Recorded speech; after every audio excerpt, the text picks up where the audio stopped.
This is it. The 718 GT4 RS. The car petrol heads have been waiting for. The lightest, leanest, most track-focused version of the Cayman. A junior 911 GT3 or a GT4 with big upgrades. The hype is crazy on this one. What's it like? Well, I'm as eager to find out as you guys, so this is the very first time I'm starting up a GT4 RS.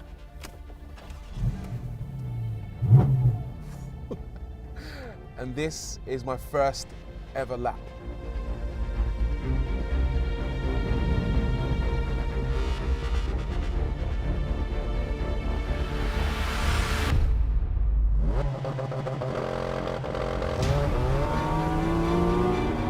And here we go. Listen to that noise.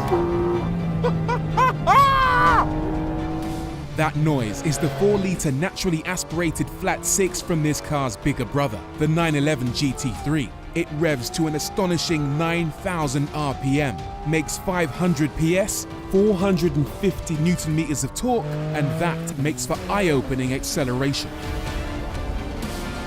0 to 62 in 3.4 seconds, 0 to 99 miles an hour in 7.1, and flat out 196 miles per hour. Super quick. I know instantly what this car is about. It's about this. Oh my God.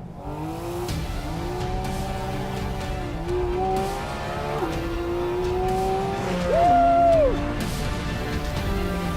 It's an absolute riot. Absolute riot.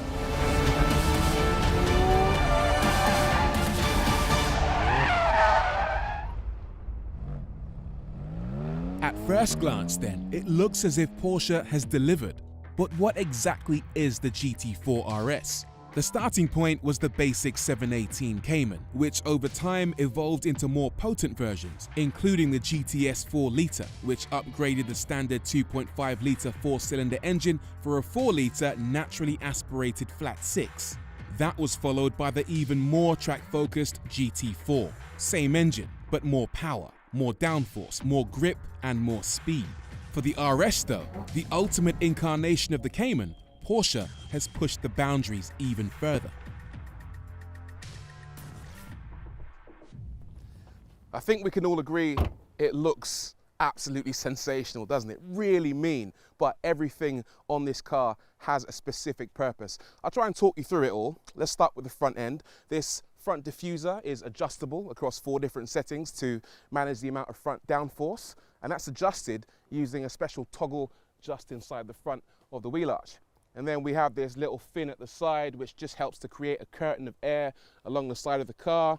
If we look at these vents on the top of the wheel arch, you might have spotted these on the old GT3 RS and on the old Porsche GT1. These help to reduce the amount of pressure that builds up inside the wheel arch. And then on the top of the bonnet, we have a pair of nostrils or knacker ducts which channel air into the brakes to keep those cool.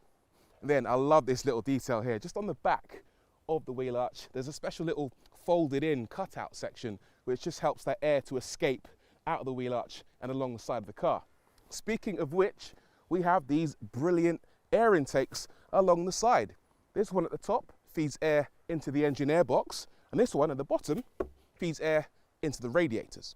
And then we come to the back of the car, which is my favorite angle by far. It uses the exact same diffuser as you get on the standard GT4, but the exhausts are new. They take inspiration from the Porsche 935, and on the Y-Sac package, they have titanium tips, which look sensational. And then we have this enormous rear wing, which takes its inspiration from the Porsche 911 GT3. It's also adjustable across 2 settings, and just looks mega.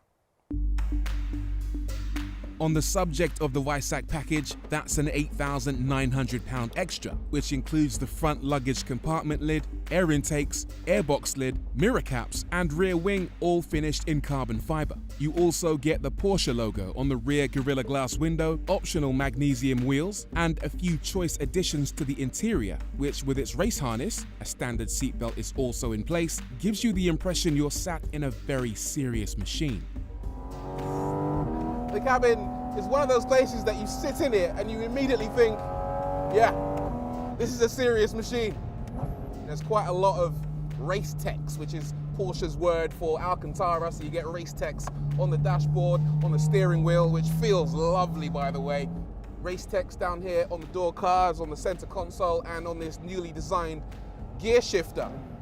You've got these fabric door pulls, you've got this netting, looks a bit like a lady's stocking, probably saves around 30 grams or so, but every little helps. These bucket seats are fantastic as well, incredibly supportive, especially around the shoulder region here. There's plenty of room, so if you're a larger boy or girl, shall we say, you shouldn't feel out of place in these seats. And there's also a decent amount of headroom. I'm 5'11" with a lid on, and there's still a bit of space above my head to play with. What's it like to drive this car not in anger? Well, I'll take it up to about 70 miles an hour in the highest gear. We're in 7th gear now, cruising. And it's not bad, actually. If you're just locked in at a certain speed, it's absolutely fine. But the minute you go anywhere near the throttle, for example, if you want to overtake someone, or just put on a bit of extra speed, all hell breaks loose. And you get a surge of intake noise about 10 inches from your head. And it's so addictive. You know what? I'd be interested to know what this car's actually like without a helmet on, because even with a lid on, it kind of feels like I'm driving a racing car. The noise is just absurd. Where it really shines is when you're going flat out and chasing at 9,000 RPM redline like this. And this, it almost doesn't feel natural. It doesn't feel like an engine should be able to rev that high, but here we are doing it time and time again.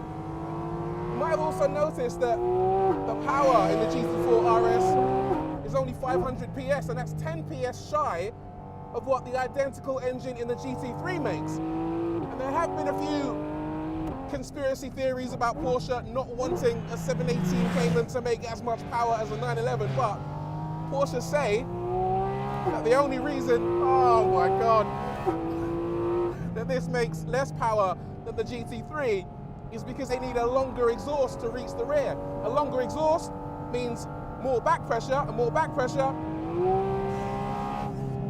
means less power. But hey, what's 10 horsepower between friends? The reality is that it feels every bit as quick as the GT3 in a straight line. Its 1,415 kilogram curb weight makes it 20 kilograms lighter than the GT3, giving both cars a similar power to weight ratio. But the most telling power difference is the 80 horsepower advantage it has over the standard GT4.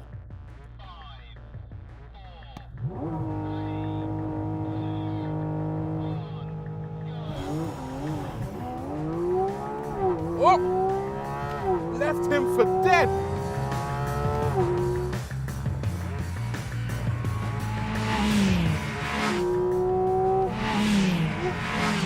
Wow.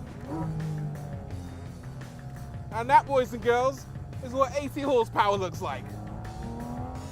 Around the Nürburgring, the GT4 RS is 23.6 seconds faster than the GT4. And despite its power deficit to the 911 GT3, it's a mere 5 seconds slower. Much of that comes down to the GT4 RS being blessed with 25% more downforce in its most aggressive setting compared to the GT4 without increasing drag on the straights.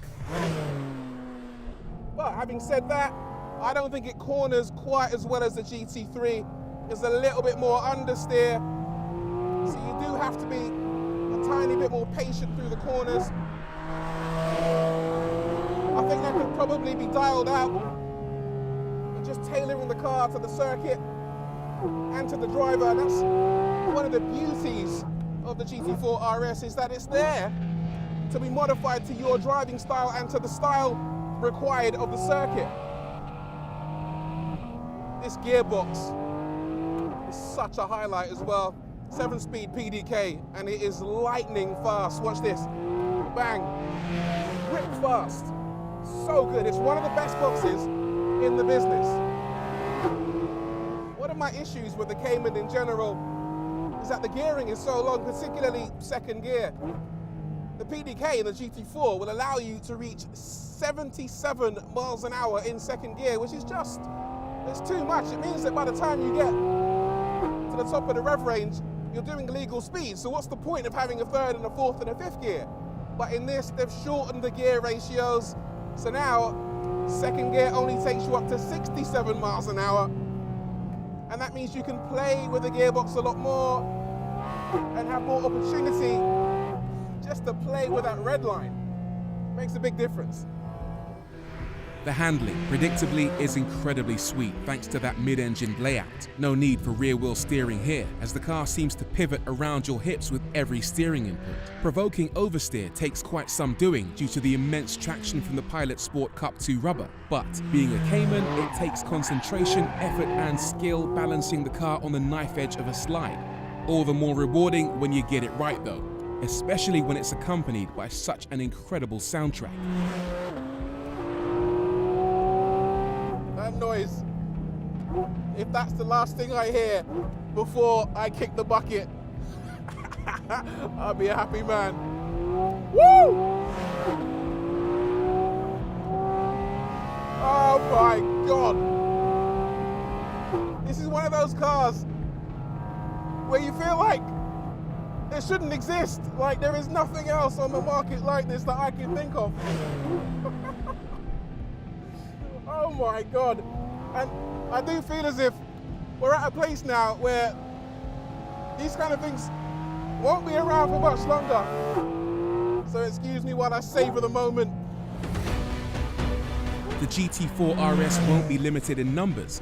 Porsche say they don't have a production ceiling, but they won't keep making it forever. So if you ever find one selling for the recommended asking price of £108,000, you already know what to do. Obviously, not everyone is gonna get to enjoy the pleasure of a GT4 RS, but I tell you what, if you're one of the lucky few, you are in a very privileged position because this, my friends, is the stuff of dreams. It really is.